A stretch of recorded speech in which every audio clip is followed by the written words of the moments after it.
Eu juro a vocês que não é choro de gringo, não. Todo treinador estrangeiro que chega para trabalhar no Brasil se defronta com 3 problemas críticos que eu vou falar neste vídeo. Fala, nação, aqui é o Mister da torcida para falar com vocês de 3 problemas críticos que abalam e dificultam a vida de quem trabalha no ludopédio. Ludopédio?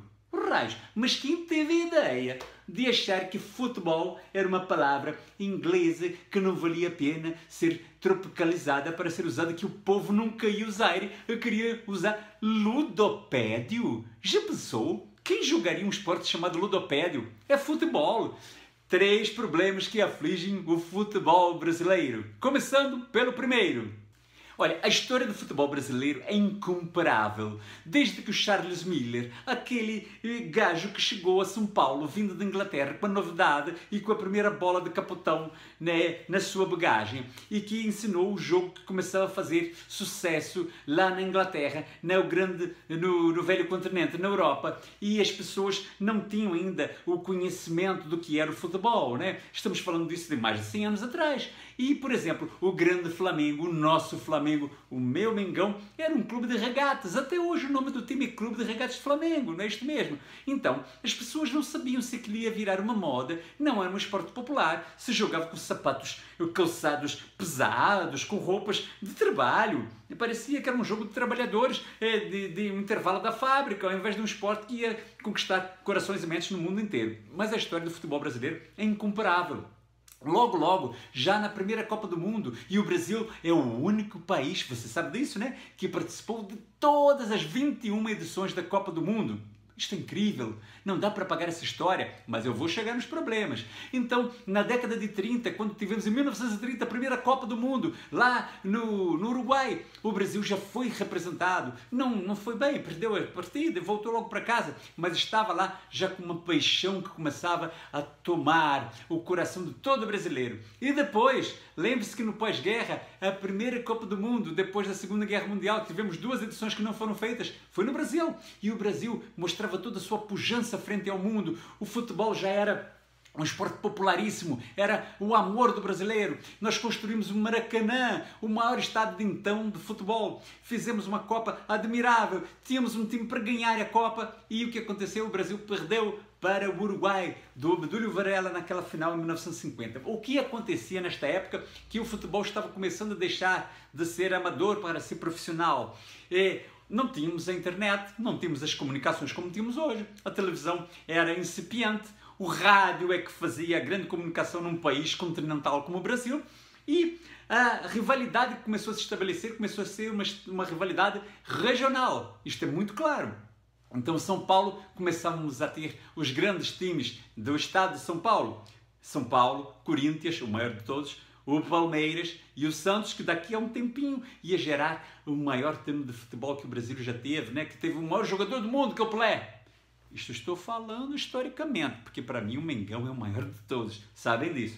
Mas, aí voltando, no Rio de Janeiro que tivemos o Mengão, que começava a ser a grande força popular, e apesar de histórias belíssimas dos outros clubes, como o Vasco, que foi o primeiro clube grande a admitir negros no seu plantel, né? O Flamengo com essa força popular, o Fluminense, o Botafogo, até o América, sim, e outros times que começam a aparecer, o Grêmio e o Internacional no Rio Grande do Sul, o Atlético Mineiro e o Cruzeiro em Minas, ou seja, vamos começando a ter essas grandes rivalidades regionais, e era na região que se fazia o futebol. Nós não tínhamos uma integração nacional, um campeonato de todo o país. Nós não tínhamos nem condições de fazer isso acontecer. Em outros países alguma coisa parecida acontecia também. Começavam a se formar as grandes realidades locais, mas por exemplo na minha Portugal, nós começamos a ter o Sporting e o Benfica em Lisboa. E temos ali o Porto também, por exemplo. Mas assim, as distâncias são menores. Então é quase como se alguns países onde o futebol começava a se desenvolver, era como se fosse um estado no Brasil. Por isso nós temos essa similaridade.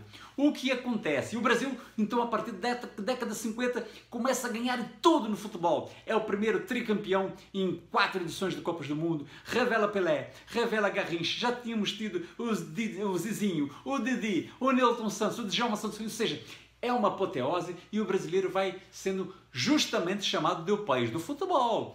E aí é que começa a acontecer um problema que vem para os dias de hoje. É que o mundo vai começando a mudar, os outros países vão começando a se desenvolver, a economia muda, a geopolítica muda, mas o modelo mental de muitas pessoas, e aí eu falo jogadores, treinadores, imprensa, e todos que gravitam em volta do futebol, ainda estão muito aferrados àquele momento que o Brasil teve a sua era de ouro do futebol, mas que hoje já não se aplica muito ao nosso momento que nós vivemos. O que eu quero dizer com isso? Por que eu falei que eu ia apresentar 3 problemas do futebol brasileiro? E qual é o primeiro que eu quero dizer? O primeiro deles se chama mentalidade regional num mundo globalizado. O que é isso? O futebol mudou tanto. E mudou tanto, principalmente nos últimos 20 anos, porque se tu pegas até ali o começo dos anos 2000, fim dos anos 90, nós tínhamos até uma equiparação entre Europa e América, principalmente a América do Sul, é claro, que é o que estamos falando aqui, é no domínio do futebol mundial. Se pega as Copas do Mundo que foram até aquele momento, a gente tinha praticamente um equilíbrio. Uma vez ganhava um europeu, uma vez ganhava um sul-americano. O Brasil era o único que conseguia furar essa bolha por ter conseguido conquistar uma Copa do Mundo fora do seu continente. Lembre-se que as Copas do Mundo até aquele momento só eram jogadas basicamente não, só eram jogadas ou na Europa ou na América do Sul. E o único país que tinha conseguido ser campeão jogando fora do seu continente era o Brasil, que ganhou lá na Suécia em 1958, certo? E aí, a partir da década de 90, muda-se tudo. Porque o centro econômico europeu fica muito mais forte, o campeonato italiano e depois o espanhol e hoje em dia o inglês começam a ter muito mais dinheiro, muito mais orçamento que os campeonatos sul-americanos. E isto vai fazendo uma migração dos grandes destaques técnicos que tinham aqui na América, especialmente no Brasil, que começam a ir muito cedo para a Europa. E o futebol aqui do Brasil começa a ficar mais pobre tecnicamente, por conta dessa questão econômica. Paralelamente a isto, os treinadores europeus começam a ver que, raios, eu não vou ter condições de me fazer frente aos times europeus, aos times sul-americanos, aos times brasileiros, se eu não me desenvolver taticamente. Porque, tecnicamente, a qualidade do jogador brasileiro é muito superior ao europeu. Então, os treinadores europeus começaram a ter de se desenvolver e a estudar e a ver outras ideias, a desenvolver novos conceitos do ponto de vista de estratégias e táticas para fazer frente à técnica apurada dos sul-americanos e principalmente dos brasileiros. Quando o poderio econômico europeu fica muito maior do que os brasileiros, isso eu estou falando dos últimos 20 anos, por exemplo, o que acontece é que então os treinadores já estão melhor preparados e agora passam a contar com jogadores melhores e mais técnicos e com orçamentos mais fartos. Isto então faz uma disparidade incrível no mundo do futebol. Mas chega-se agora a um ponto então que no mundo todo, globalizado, estamos falando de times, super times, patrocinados às vezes até por países como os países árabes que investem nos times europeus e que têm orçamento, têm técnicos muito bem qualificados e têm grandes jogadores. E esses times, eles querem jogar campeonatos interessantes, querem preservar seus atletas, querem preservar até do ponto de vista econômico seus ativos e querem participar apenas de competições que sejam estimulantes e que façam realmente a grandeza do seu nome aparecer em todos os locais por conta desse domínio esportivo que esses times têm. No Brasil a coisa não acontece assim, muito por causa do nosso mindset, do nosso modelo mental. Sim, porque times como esses grandes que eu falei, vou pegar só esses daqui dos 4 estados que eu falei, Rio, São Paulo, Minas e Rio Grande do Sul. Eles não podem se encaixar no modelo de campeonatos estaduais e que ficam a perder tempo e dinheiro por mais de 2 meses a disputarem competições regionais que no fim e ao cabo não levam a nada, que não tem mais nenhum tipo de estímulo técnico. Veja o que acontece, por exemplo, no Campeonato Carioca, em que temos dos 4 grandes 2 times na segunda divisão. E todos já sabiam antes de começar o Campeonato Carioca que a final só poderia ser entre Flamengo e Fluminense. E se perdeu 2 meses de disputas, de partidas jogadas em campos lastimáveis, em meio a uma pandemia, para chegar no resultado que já sabíamos que íamos chegar e que, do ponto de vista esportivo, não tem nenhum valor. Então, o pior é que nós temos profissionais da imprensa e do futebol a defenderem ainda o modelo dos campeonatos estaduais que não fazem mais sentido. Afetivamente, ainda há um lugar no nosso coração por conta de todo este modelo histórico que eu falei da formação do futebol brasileiro da sua era de ouro. Mas para ser grande hoje em dia, os times grandes brasileiros não podem mais sujeitar aos campeonatos estaduais no modelo que estão. Se querem, do ponto de vista afetivo, manterem algo nesse tipo dessa competição regional, que é bom para você tirar, fazer uma zoação, como dizem aí, com o seu vizinho, com o seu colega que mora perto de você. Então faça o seguinte, reserve 3 semanas, 3 datas, 4 datas no máximo, para os campeonatos estaduais. Faça no Rio de Janeiro, por exemplo, um quadrangular apenas com os 4 grandes, e quem chegar à frente é o campeão, porque na prática é isso que acontece. E quando o público puder voltar ao estádio, venda bem este modelo de campeonatinho carioca para fazer só essa pré-temporadinha e dê um título de valorzinho, de um pouco de valor, que é só entre os 4, com o público lotando os estádios. E não percam mais tempo com isso. Não fiquem com pena dos times pequenos, porque hoje esses times pequenos já são bancados por outro tipo de recurso que vem das federações. Não tem mais nada a ver com o público que vai aos estádios, quando podia ir público ao estádio. Então, esse modelo é totalmente anacrônico. Este é o primeiro ponto, que é um absurdo quando um treinador estrangeiro chega ao Brasil para treinar uma equipa brasileira. E se o Brasil continuar a insistir nisso, todos os que estão envolvidos, empresários, TVs, clubes, federações, confederações, não atinarem para isso, o tempo de recuperação dos jogadores vai ser menor, o tempo das férias vai ser sempre invadido e os times brasileiros não terão a oportunidade de irem ao exterior, participar de trocas, de intercâmbios técnicos e de ganhar dinheiro participando de jogos contra grandes times da sua estatura, que estão lá do outro lado do Atlântico. Primeiro ponto, os estaduais não podem mais continuar como estão. Está gostando do conteúdo desse vídeo? Eu falei que tem 3 pontos que eu queria abordar. Então faça o seguinte, dê like, inscreva-se no canal do Mister da Torcida e ative aqui as notificações, o sininho, para que sempre que eu publicar um novo vídeo, tu fiques sabendo o que está acontecendo e corra aqui para ver esse conteúdo que eu estou botando. O segundo ponto tem tudo a ver com o primeiro e se chama calendário do futebol. Mister, mas tu vai falar de novo disto? Ficam a reclamar de barriga cheia. Os treinadores estrangeiros vêm para cá, tu, o Abel, o Crespo, e ficam, o calendário, já não sabiam quando aceitaram. Mas não tem problema se sabíamos que o calendário brasileiro é um absurdo. É um absurdo e tem que ser falado sempre, senão o absurdo vira a norma. Vocês têm que entender e botar na cabeça de todo brasileiro que gosta de futebol que este tipo de calendário não nos serve mais. Não nos serve, por exemplo, como eu dei agora há pouco, a situação dos campeonatos estaduais que invadem várias datas preciosas para os jogadores se prepararem e se recuperarem, ou os times excursionarem ao exterior para ganhar dinheiro em moeda estrangeira, para investirem em sua própria sobrevivência. Então não se pode mais também pensar num calendário oficial do Brasil em que você tenha a diferença das janelas de compras, de contratações dos jogadores em relação à Europa, onde está a maior parte do dinheiro, porque senão o que acontece é o seguinte, quando as janelas de compra abrem lá na Europa, eles vêm aqui, os times europeus vêm e fazem a limpa nos grandes destaques dos times brasileiros, que então têm que jogar o restante do campeonato totalmente desfigurados, não podem se planejar para fazer uma temporada completa com alto nível de excelência técnica. Então, o calendário é ruim por conta dos estaduais, é ruim porque não está adaptado ao campeonato europeu, e é muito ruim por conta daquela questão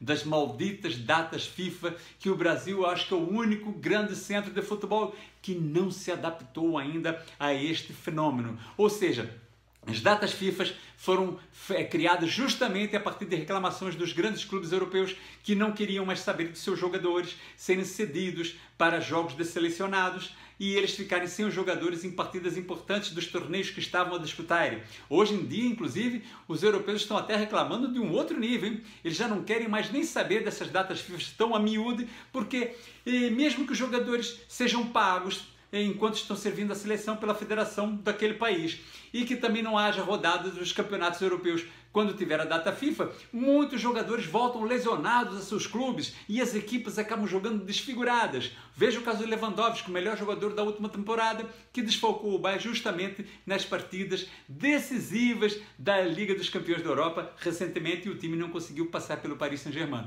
Aqui no Brasil, nós estamos ainda um passo atrás, hein?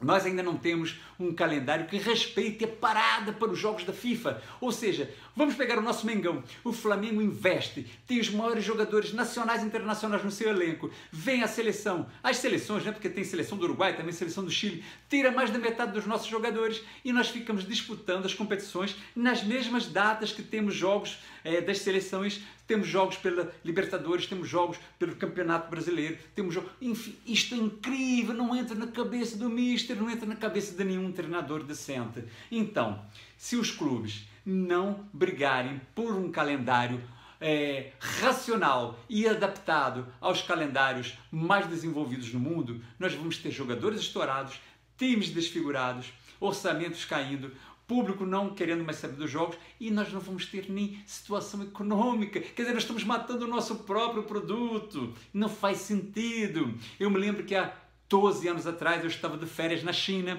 e me espantei ao ver a China ser invadida naquele momento pelos grandes times europeus como Real Madrid, como Barcelona, como Inter de Milão, que iam lá fazer a sua pré-temporada e participar de clínicas e de torneios de futebol com times também estrangeiros e chineses, fazendo um intercâmbio e ganhando muito dinheiro. Isto tem 12 anos. E no meio desses clubes, quem estava lá também disputando esses torneios? O Boca Juniors, aqui da Argentina, porque a Argentina já fez a adaptação do calendário ao calendário europeu. Se não fazemos isso, o Flamengo, que é a maior torcida do mundo do futebol, nunca vai conseguir morder, abocanhar este pedacinho, esta fatia que lhe é de direito no grande cenário do futebol mundial. Ora, isto é tão óbvio. E aí dizem, mister, por que vocês reclamam tanto? Porque o segundo ponto, o segundo absurdo que o futebol brasileiro tem que vencer logo para ser grande, hoje em dia, já foi grande no passado, mas tem que ser grande hoje, é também adaptar o seu calendário para um calendário racional. Certo?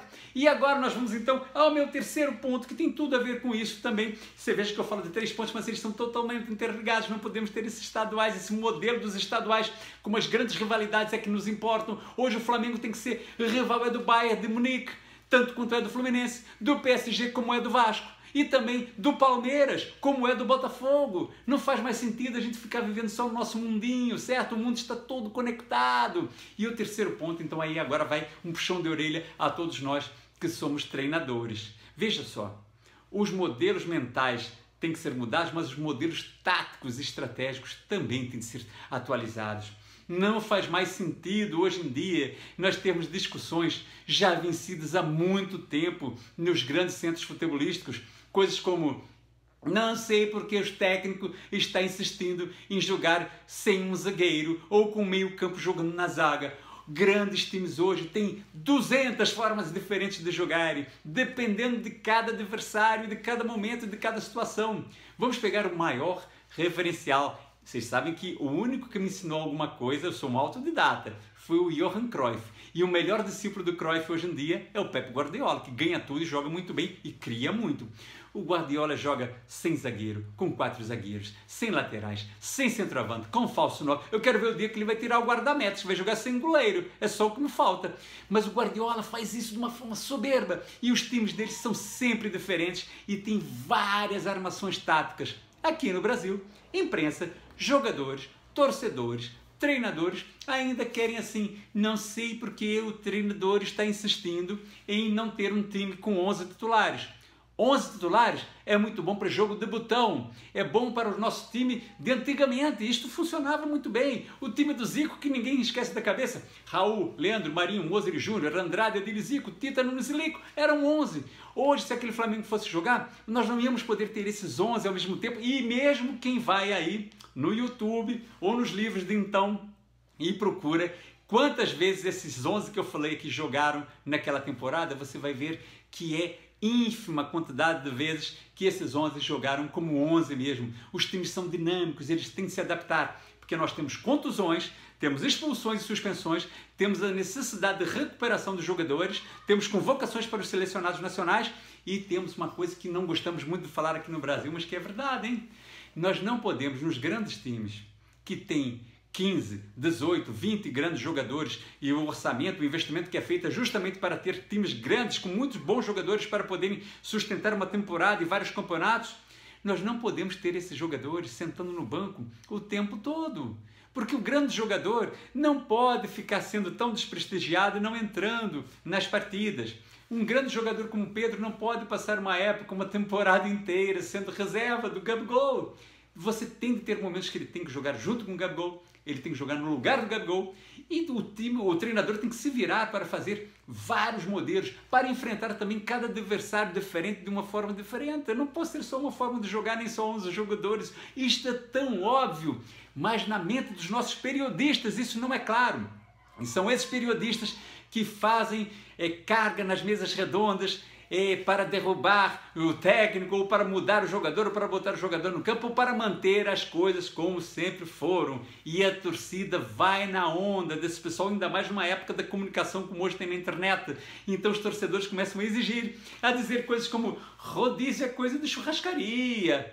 E os coitados dos treinadores não conseguem nem ter tempo de provar se são bons ou não são bons e de botar as suas ideias arrojadas à frente. E o que acontece? Quando enfrentamos esquadrões europeus, nos vemos totalmente perdidos. Sejam os clubes, seja a seleção. Veja que a Bélgica, que é um bom time europeu, mas nem é do primeiro nível, no meu modo de ver. O que fez com o Brasil do ponto de vista estratégico-tático na última Copa de 2018. Quando a seleção brasileira percebeu o que tinha acontecido, já estava perdendo 2-0 e foi desclassificada. Porque todo mundo tinha pensado que o Lukaku só jogava de uma forma, o De Bruyne de um jeito e o Hazard da mesma maneira. E quando o time entrou naquela partida para vencer o Brasil, eles estavam fazendo funções, olha, funções, um termo tão maquinal, que coisa antiga, peças de reposição. Isto não existe, o futebol é um jogo humano. E aí o que aconteceu? O Brasil levou uma sova tática da Bélgica, conseguiu só equilibrar as coisas no segundo tempo, mas aí a vaca já tem ido para o brejo. Então esse é o terceiro ponto. Nós temos que mudar as nossas ideias e modelos de jogo. Se não fizermos isso no Brasil, vai ser difícil nós sairmos deste atoleiro em que nos encontramos. Eu estou deixando aqui debaixo deste vídeo alguns links de livros e referências muito interessantes. Então estou deixando um livro chamado Outro Patamar, do Theo Benjamin, que fala muito bem de estratégias e táticas de futebol e de Flamengo. Ele é um grande flamenguista, uma pessoa fenomenal. E estou deixando 2 livros também que o Mister aqui escreveu com um pseudônimo, de Bruno Pavarini, que é o Octo Patamar, que conta a história do 8º título nacional brasileiro, e Mister Mundo, que conta a fantástica saga de Jorge Jesus no ano de 2019, a minha história do Mister da Torcida em relação ao Flamengo, a minha vida flamenguista, e tem uma surpresa maravilhosa no final, hein? Então deixa esses links aqui embaixo. E se você gostou desse vídeo, eu peço que você dê um like, que você se inscreva no canal do Mister da Torcida, o símbolozinho aqui está sempre na pontinha aqui, inscreva-se, fica direto durante o vídeo, só pingar ali e você vai se inscrever. E também ative as notificações, ative o sininho, que ao fazer isso, cada vez que o Mister postar um novo videozinho aqui, tu vais ser avisado. Até a próxima, nação!